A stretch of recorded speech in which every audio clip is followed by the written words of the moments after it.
ঈশ্বরদীর রূপপুরে নির্মাণাধীন পারমাণবিক বিদ্যুৎ প্রকল্পে কর্মরত রাশিয়ার নাগরিকরা নিজস্ব ঐতিহ্য ও সংস্কৃতিতে উদযাপন করেছেন নতুন বছর। রঙিন আলো, সঙ্গীত আর নৃত্যে মুখর হয়ে ওঠে তাদের আবাসিক এলাকা। সিনিয়র রিপোর্টার জাহাঙ্গীর আলমের প্রতিবেদনে দেখুন বিস্তারিত। ক্যামেরায় ছিলেন সোহানুর রহমান।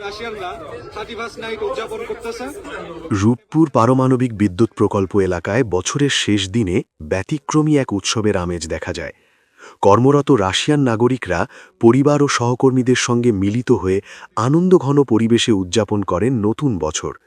রাশিয়ান ঐতিহ্যবাহী সঙ্গীত, নৃত্য ও খাবারের আয়োজনে ফুটে ওঠে তাদের সংস্কৃতি।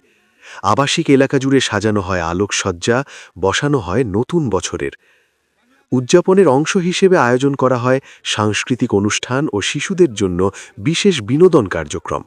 এ সময় রাশিয়ান নাগরিকরা নতুন বছরে সবার জন্য শান্তি ও সমৃদ্ধি কামনা করেন। বিদেশে থাকলেও আমরা আমাদের সংস্কৃতি ধরে রাখার চেষ্টা করি। নতুন বছর আমাদের জন্য আনন্দ আর আশার বার্তা নিয়ে আসে। নতুন বছর উদযাপনের মধ্য দিয়ে কর্মব্যস্ততার মাঝেও কিছু সময়ের জন্য স্বস্তি ও আনন্দ ভাগাভাগি করেন তারা। এ ধরনের আয়োজন পারস্পরিক সৌহার্দ্য ও সাংস্কৃতিক বিনিময়কে আরও জোরদার করছে। 2026 সালকে তারা স্বাগতম জানাচ্ছে এইভাবে আতশবাজি ফুটিয়ে।